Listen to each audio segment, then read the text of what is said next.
Perkenalkan, kami peserta Latsar CPNS PPSDM Regional Bandung, Angkatan 15, Kelompok 3.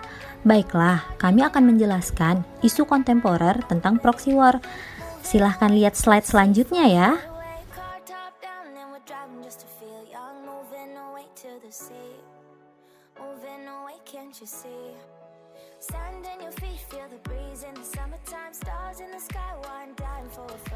Sebelum memasuki isu kontemporer yang kami buat, sebaiknya kita mengenal dulu apa sih isu kontemporer itu.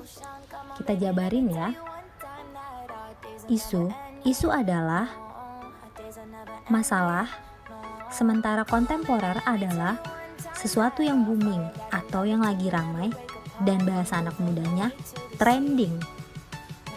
Jadi, isu kontemporer adalah suatu pokok persoalan yang terjadi pada masa sekarang atau yang menjadi trending topik pada saat ini, dan solusi penyelesaiannya harus sesuai dengan masa saat ini. Cukup jelas bukan? Di negeri kita tercinta ini, Indonesia, sedang maraknya beberapa masalah, dan kami mengambil 3 pokok masalah yang sedang hangat-hangatnya dibicarakan pada saat ini. Yang pertama yaitu intervensi politik dan pimpinan boneka. Yang kedua, amandemen undang-undang tentang jabatan pimpinan 3 periode berturut-turut. Dan yang terakhir, operasi populasi merdeka yang bertujuan untuk memisahkan diri dari Indonesia. Pastinya kalian sudah tahu dong ketiga masalah ini karena seluruh media telah memberitakannya.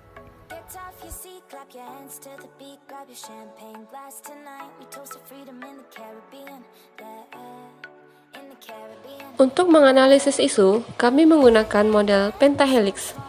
Manfaat dari penggunaan model pentahelix ini adalah akan tergabungnya sebuah sinergi antara kerangka berpikir untuk merumuskan isu dan kerangka bertindak berbagai pihak secara kolaboratif untuk menyelesaikan isu. Isu kontemporer proxy war.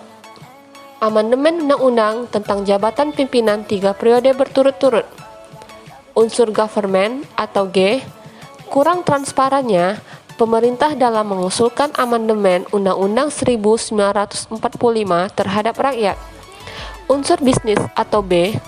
Banyak pihak berkepentingan, terutama partai politik koalisi, untuk menarik keuntungan, memperpanjang kekuasaan, dan mengendalikan kebijakan demi kepentingan partai. Unsur community atau C. Banyaknya LSM yang bisa terintervensi oleh pihak-pihak yang berkepentingan guna mempengaruhi pandangan dari lembaga atau organisasi tersebut. Unsur media atau M.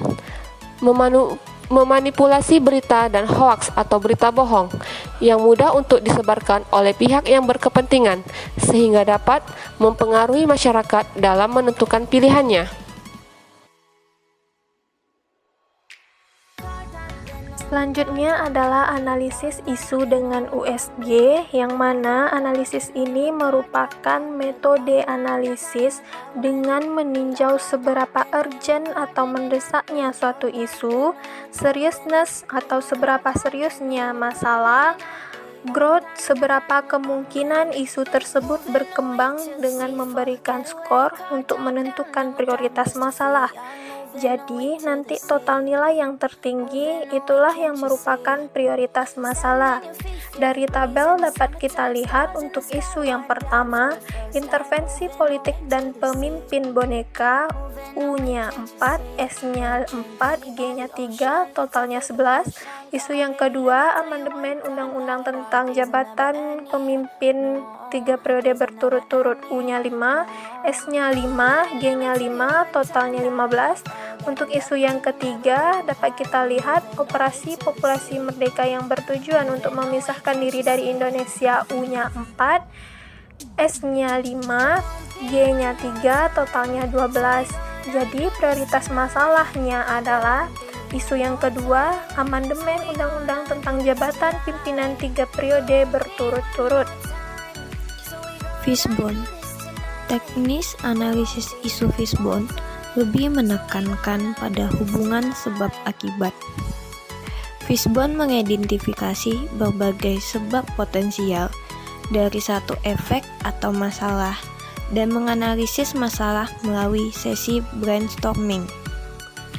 Masalah akan dipecahkan menjadi sejumlah kategori yang berkaitan. Di sini kami memakai kategori 4M, yaitu mesin, method, material, dan man. Yang dibahas pada 4M, mesin atau teknologi, metode atau proses, material, bahan mentah, konsumsi atau informasi, manpower itu tenaga kerja atau pekerjaan fisik. Pada diagram Fishbone itu terdapat dua kolom, penyebab dan akibat. Untuk penyebab dari sisi material, yaitu mencari persetujuan atau dukungan masyarakat yang telah diwakili oleh anggota legislatif. Metodenya mengadakan rapat usulan parlemen untuk mewacanakan revisi undang-undang tentang masa jabatan pimpinan tertinggi dari 2 periode menjadi 3 periode. Untuk man-nya itu anggota DPR yang menyetujui hasil rapat usulan lebih dari 2/3 anggota parlemen dan disahkan oleh MPR. Mesinnya itu keputusan DPR dan MPR. Dari penyebab tersebut diakibatkan perubahan amandemen Undang-Undang tentang perpanjangan masa jabatan pimpinan tertinggi dari 2 periode menjadi 3 periode.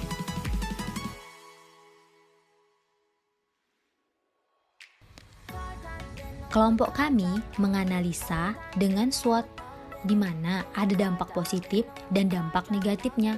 Dampak positifnya berupa kekuatan dan peluang, dampak negatifnya berupa kelemahan dan ancaman. Kekuatannya yaitu semakin lama seorang menjabat, semakin banyak relasi untuk kepentingan negara. Sementara peluang dengan memperpanjang masa jabatan, program-program yang telah dirancang bisa diselesaikan hingga tuntas. Dan kelemahannya ada 3, peluang nepotisme tinggi, hilangnya semangat demokrasi, dan penyalahgunaan kekuasaan. Adanya ancaman, terjadi demo besar-besaran, kemungkinan terjadinya kudeta, terlambatnya inovasi untuk negara dari generasi selanjutnya.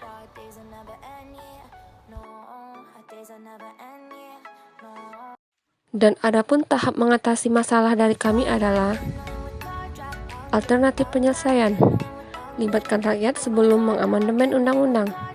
Dilakukannya sidang yang transparan agar publik mengetahuinya. Tahapan alternatif, menggunakan media untuk menyampaikan informasi. Memberikan informasi yang jelas kepada rakyat apa saja dampak baik dan buruknya dalam mengamandemen undang-undang.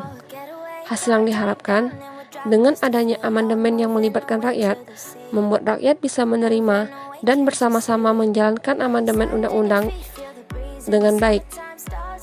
Para pihak, seluruh rakyat Indonesia dan anggota DPR.